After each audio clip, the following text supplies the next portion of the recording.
Bonjour chers frères et sœurs.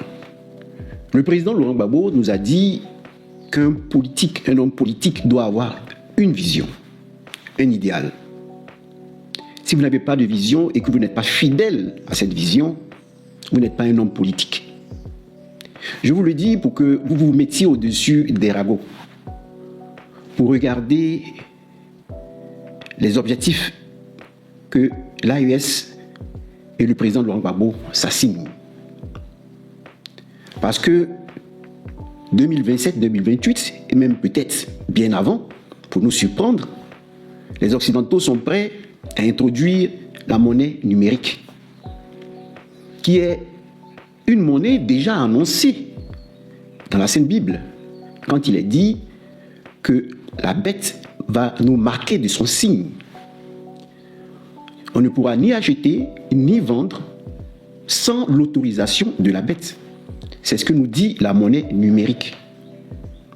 Donc nous devons nous mettre au-dessus des ragots pour atteindre nos objectifs, parce que nous avons une vision avec le président Laurent Gbagbo.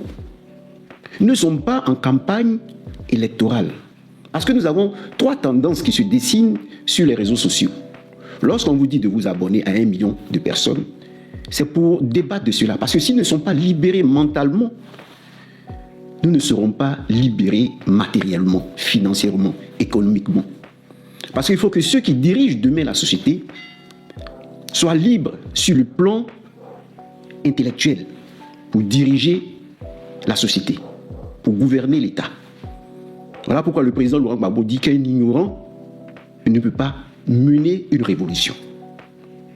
Alors de quoi s'agit-il? Il s'agit d'un système que nous avons en face. Ce système qui donne aujourd'hui le pouvoir à un zombie, à un revenant, qui est Alassane Ouattara. Parce que ce n'est pas lui qui dirige depuis longtemps l'État, c'est Dominique Ouattara, une régente. Et d'ici 2027-2028, ils vont nous priver plutôt du nerf de la guerre, l'argent. S'ils nous privent de l'argent, mais tout ce que nous faisons au Mali, au Burkina Faso et autres, tout ce que nous faisons ne mènera nulle part, parce que nous serons comme encerclés. Parce que nous sommes dans un village global qui est l'Afrique. L'Afrique, plutôt un village global qui est le monde. Aujourd'hui, on ne peut pas vivre en dehors du monde. Nous devons vivre dans le monde tout en étant nous-mêmes africains, tout en développant nos systèmes économiques, nos systèmes électroniques, parce que c'est de cela qu'il s'agit. Il faut que nous puissions être souverains de notre propre monnaie. Il faut que nous puissions être souverains de notre propre réseau, de notre propre méta. C'est de cela qu'il s'agit. Ce sont des défis que nous devons relever. Et pour relever ce défi, nous devons vaincre le système qui est représenté par la régente Dominique Ouattara, la régente, et par son époux, Alassane Ouattara. Alors, il faut comprendre d'où nous venons et où nous allons. C'est ce que je voudrais que les jeunes comprennent pour demain. Nous venons d'où? Nous avons besoin ici de comprendre cela à travers l'expérience du président Laurent Gbagbo.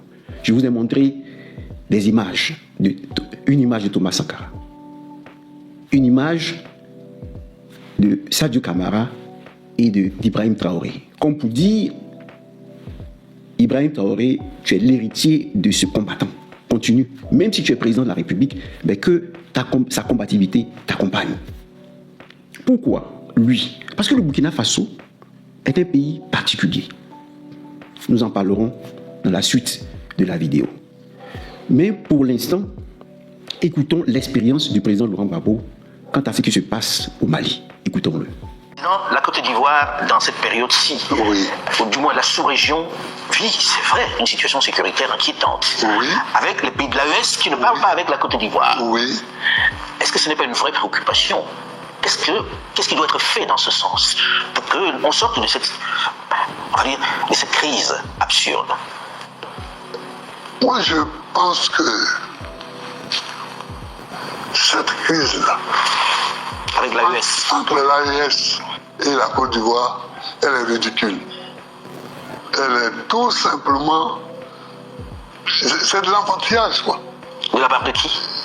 De la part des Ivoiriens, de la part du pouvoir ivoirien. Et c'est parce que ce n'est même pas son combat, c'est le combat d'autrui. C'est c'est le combat des pays étrangers que la Côte d'Ivoire prend sur son dos. Comment ça? Vous pensez qu'aujourd'hui... Oui. Or, la Côte d'Ivoire ne peut pas vivre sans être en bonne relation avec le Mali, avec le Niger, avec le Burkina Faso. Nous sommes un bloc. Nous sommes un bloc. Nous sommes un bloc. Et je ne comprends pas. C'est-à-dire, il y a le Niger, le Mali, le Burkina Faso, le Ghana, le Togo, le Bénin, le Libéria, la Guinée, la Sierra Leone. Voilà.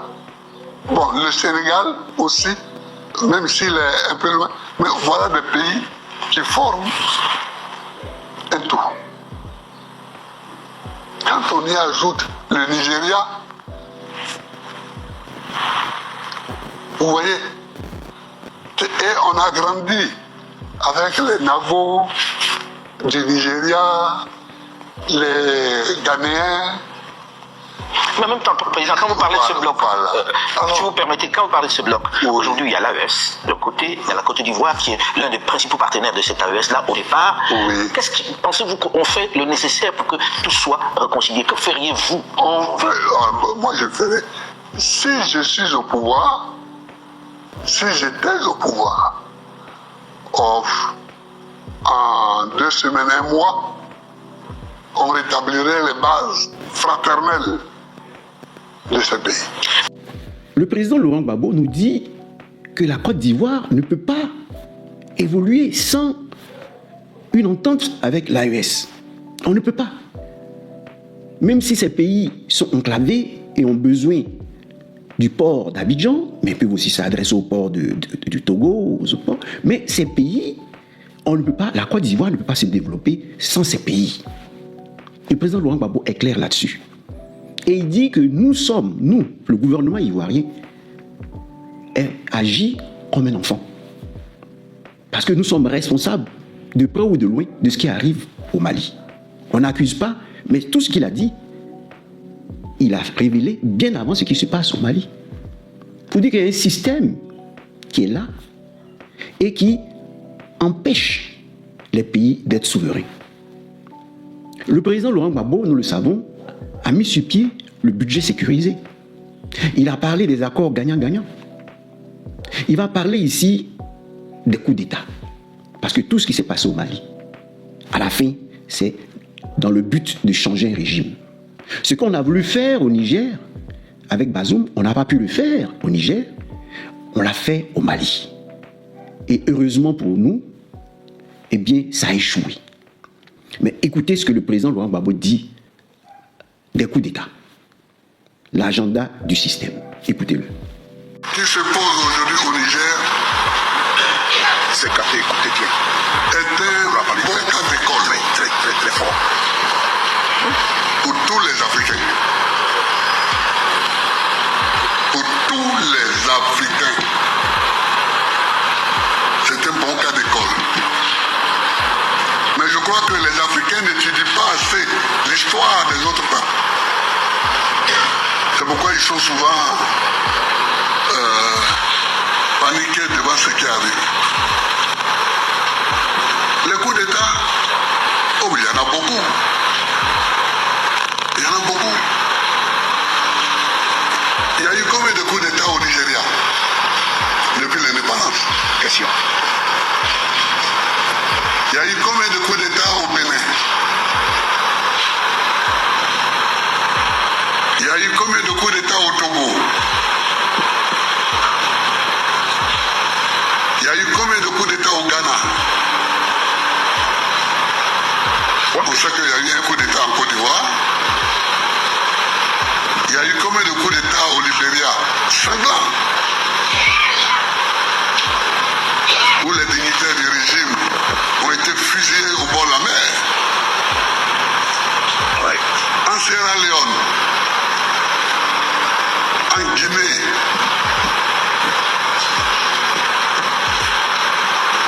je peux continuer. Tous pour ça, dans tous les pays de la CEDEAO, il y a eu combien de coups d'État?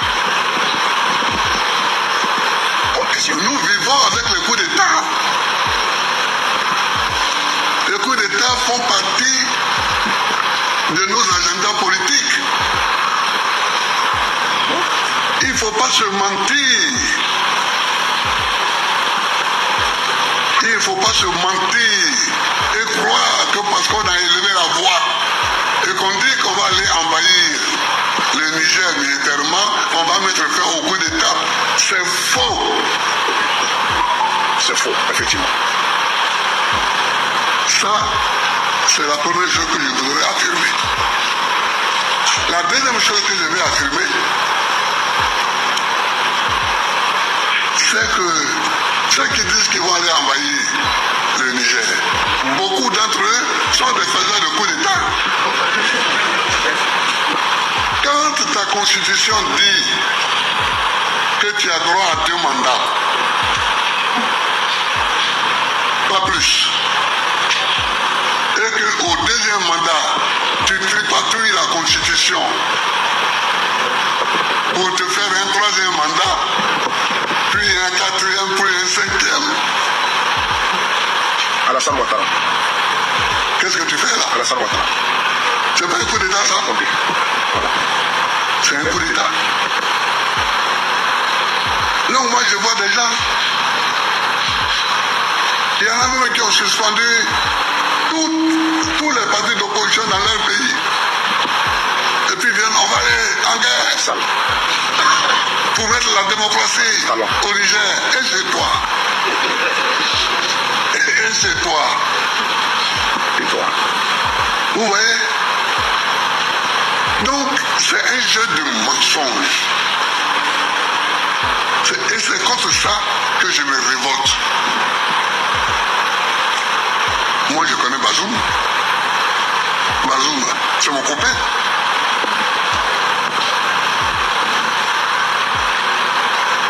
Là-bas, à Niamey, je connais où se trouve la maison de Bazoum. Je suis allé plusieurs fois là-bas. Et Issoufou est venu ici, chez moi. Et Ibeka du Mali est venu ici plusieurs fois. Il est allé voir ma maman au village. Et mon papa, il vivait encore au village. Mais, je vous le dis, il ne faut pas mentir. Il ne faut pas mentir. On ment quand on laisse croire aux gens qu'on veut aller au Niger pour réinstaller Bazoum dans un fauteuil démocratique. Mais c'est faux. C'est pas pour ça qu'on va. C'est pas pour ça qu'on va. Il nous dit que Bazoum est son copain. Ibeka était son copain. Ibeka était le président du Mali. Mais quand le président Laurent Gbagbo dit, il ne sait pas pourquoi ses copains ont peur d'être indépendants. Il a dit, parce qu'ils ont mis sur pied la CEI pour organiser des élections transparentes et libres. Mais à la fin, qu'est-ce qui s'est passé? Le président Laurent Gbagbo nous dit ici, dans cette vidéo. Écoutez-le. Pistonné par derrière pour aller faire un coup pour l'uranium, le gaz, le pétrole, etc. Le pétrole. Il ne faut pas mentir.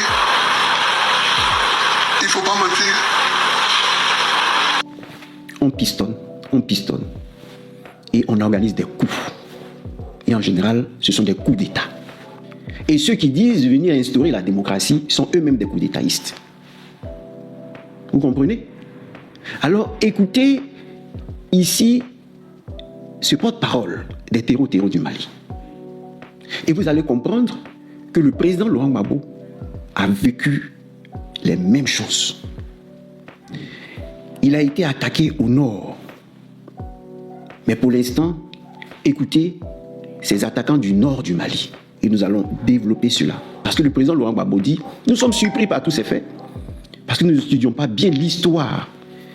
Et au lieu de parler de coup d'État, on veut parler d'exploitation du pétrole. Mais l'exploitation du pétrole passe par un changement de régime. Par des gens qui disent oui à la France, lui aux Occidentaux. Écoutez celui-là. Pour voir que ce monsieur est comparable à Ouattara. Donc, au Mali, il représente Ouattara. C'est-à-dire sa figure et celle de Ouattara sont idem, sont identiques. Et leur projet est le même. Ouattara parle de communauté internationale. Mais lui aussi, il veut être installé au Mali. Diviser le Mali en deux, comme on a divisé la Côte d'Ivoire, et soutenu par la communauté internationale. Écoutez-le parler. Tôt ou tard, il va tomber. Ils n'ont pas de solution à se maintenir au pouvoir. Donc, ils n'ont pas de solution ni à Bamako, ni dans le reste du pays.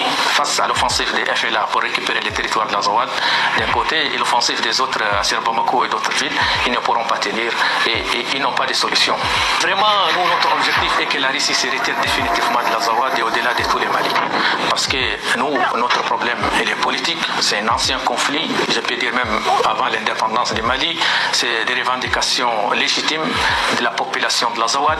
Donc, nous avons mal vu l'intervention de la Russie pour soutenir la jeune. Notre objectif au FLA, c'est celui de libérer tous les territoires de l'Azawad qui correspondent aux 5 régions administratives connues. Donc, Gao, Tombouctou, Kidal, Menaka et Taoudani. Nous avons déjà Kidal libéré. Taoudani était déjà sous notre contrôle. Gao et Tombouctou et Menaka aussi seront notre prochain objectif à vraiment les libérer. Maliens, mes chers compatriotes. Moi, je pense qu'en les voyant à la télé, en voyant sa tête et sa manière de parler, on peut déjà lire son visage, l'échec puissant que la JED a subi durant cette semaine. Le fait qu'il est resté caché dans un bunker pendant une semaine, cela nous montre de plus que la situation n'est pas sous contrôle et loin d'être sous contrôle. Tirant des leçons du passé, les accidents que nous avons eus avec les NIM, nous voulons vraiment créer des mécanismes qui nous permettent de coexister aujourd'hui comme des solutions,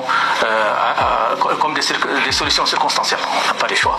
On est obligé de faire. Je dis bien que c'est avec qui nous sommes aujourd'hui dans l'Azawad, sont tous les Azawadiens, sont tous les fils de cette communauté. Et je pense que le contexte mondial a fait changer beaucoup les organisations, les attitudes. Donc je pense que la situation pourra être évolutive dans les jours à venir. La France, on l'a toujours gardé en contact, comme j'ai eu à le dire dans plusieurs de mes interventions, comme les Américains, comme les pays voisins. Nous avons une organisation politique qui a toujours si bien géré ses liens avec la communauté internationale. Donc pour nous, la France est l'un de ces pays principaux qui peut jouer un rôle dans l'avenir, dans la destinée de cette zone.